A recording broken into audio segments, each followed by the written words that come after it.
Hello friends, મૈતુskitchen ફરીવાર સ્વાગત છે તમારું। આજે આપણે માર્કેટમાં મળતા ઇન્સ્ટન્ટ ઉપમા મિક્સ ઘરે ઇઝીલી કઈ રીતે બનાવવો એ જોવાના છીએ। જો આ ઉપમા મિક્સ તમારી જોડે અવેલેબલ હોય તો તમે ખૂબ જ ઓછા સમયમાં ઉપમા બનાવી શકો છો। આ રેસીપી લંચ બોક્સ માટે તો ખૂબ જ આઈડિયલ છે, કારણ કે ખૂબ જ ઇઝીલી અને ક્વિક એવી બની પણ જાય છે। આ જ ઉપમા મિક્સનો ઉપયોગ કરીને આપણે ઉપમા પણ બનાવ્યો છે, જેની લિંક મેં ડિસ્ક્રિપ્શન બોક્સમાં મેન્શન કરી છે, તો તમે તેને જોવાનું અને લાઈક કરવાનું ભૂલતા નહીં। તો ચાલો આપણે ઇન્સ્ટન્ટ ઉપમા મિક્સ બનાવવાની શરૂઆત કરીએ અને સૌથી પહેલાં એના બધા જ ઇન્ગ્રીડિયન્ટ્સ જોઈ લઈએ। અહીંયા મેં 2 કપ જેટલો ઝીણો રવો લઈ લીધો છે। જો તમારે જાડા રવાનો ઉપયોગ કરવો હોય તો તમે એ પણ કરી શકો છો। મીઠો લીમડો 10 થી 12 નંગ, જીરું 1 ટીસ્પૂન, રાઈ 1 ટીસ્પૂન, કાજુ 1 ટેબલસ્પૂન, શિંગદાણા 1 ટેબલસ્પૂન અને અડદની દાળ 1 ટીસ્પૂન। સૌથી પહેલાં આપણે અહીંયા એક કઢાઈ લઈ લઈએ અને એને મીડિયમ હાઈ હીટ પર ગરમ થવા દઈશું, કારણ કે આપણે બધા જ ઇન્ગ્રેડિયન્ટ્સ ડ્રાય રોસ્ટ કરી લેવાના છે, તેથી એને પ્રોપર ગરમ કરવી ખૂબ જ જરૂરી છે। અને અહીંયા આપણે સૌથી પહેલાં રાઈ ઉમેરી દઈએ।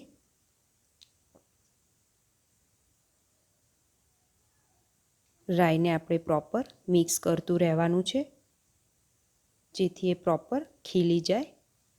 જ્યારે રાઈનો કલર થોડો ચેન્જ થાય એટલે આપણે સમજવું કે રાઈ આપણી ડ્રાય રોસ્ટ થઈને રેડી છે। અંદાજે 1 થી 2 મિનિટની અંદર જ રાઈ રેડી થઈ જશે અને ફૂટવા પણ લાગશે।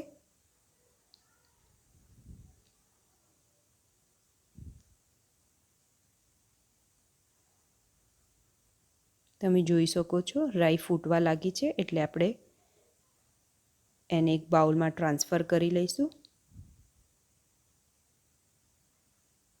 અહીંયા આપણે એને એક બાઉલમાં ટ્રાન્સફર કરી લઈએ અને એને ઠંડી કરવા મૂકી દઈએ।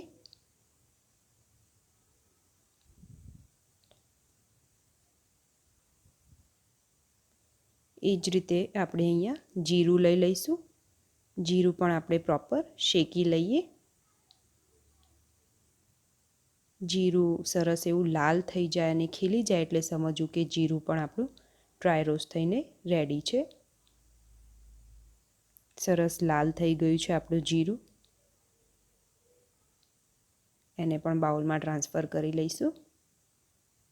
નેક્સ્ટ આપણે મીઠો લીમડો ઉમેરીએ કઢાઈમાં, એને પણ રોસ્ટ કરી લઈએ। મીઠા લીમડાનો કલર પણ ચેન્જ થઈ જશે, પત્તા ડ્રાય થઈ જશે એટલે સમજવું કે એ પણ રેડી છે। આપણે બાઉલમાં કાઢી લઈએ। હવે આપણે એમાં અડદની દાળ ઉમેરીએ। અહીંયા આપણે સફેદ અડદની દાળ લીધી છે, એને પ્રોપર મિક્સ કરતા રહેવાનું છે અને સરસ લાલ અને ગુલાબી રંગની થાય ત્યાં સુધી આપણે એને ડ્રાય રોસ્ટ કરી લઈએ। તમે જોઈ શકો છો સરસ ગુલાબી રંગની થઈ ગઈ છે। એને પણ આપણે બાઉલમાં ટ્રાન્સફર કરી લઈએ અને ઠંડી થવા મૂકી દઈએ। હવે આપણે શિંગદાણા ઉમેરીએ। શિંગદાણાને પણ આપણે સરસ એવી રોસ્ટ કરી લઈએ।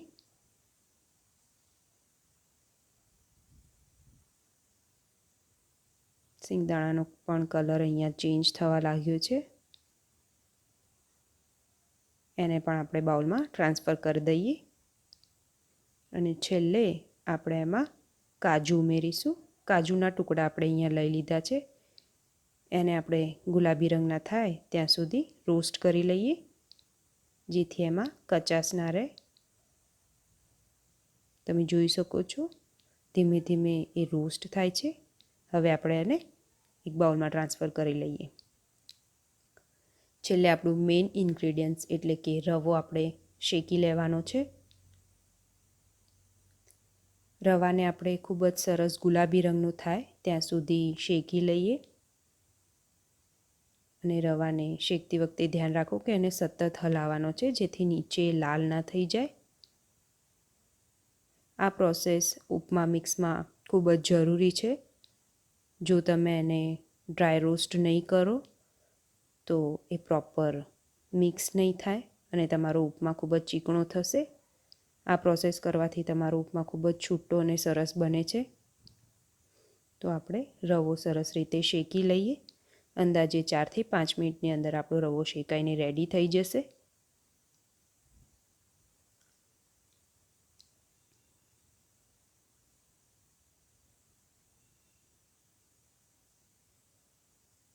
તમે જોઈ શકો છો આછો ગુલાબી રંગ એને આવી ગયો છે.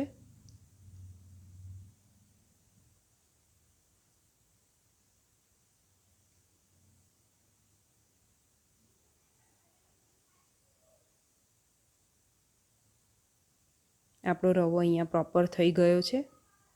સરસ એવો એને ગુલાબી રંગ પણ આવી ગયો છે. એને પણ આપણે એ જ બાઉલમાં ટ્રાન્સફર કરી લઈએ અને હવે બધા જ ઇન્ગ્રીડિયન્ટ્સ આપણે પ્રોપર મિક્સ કરી લેવાના છે.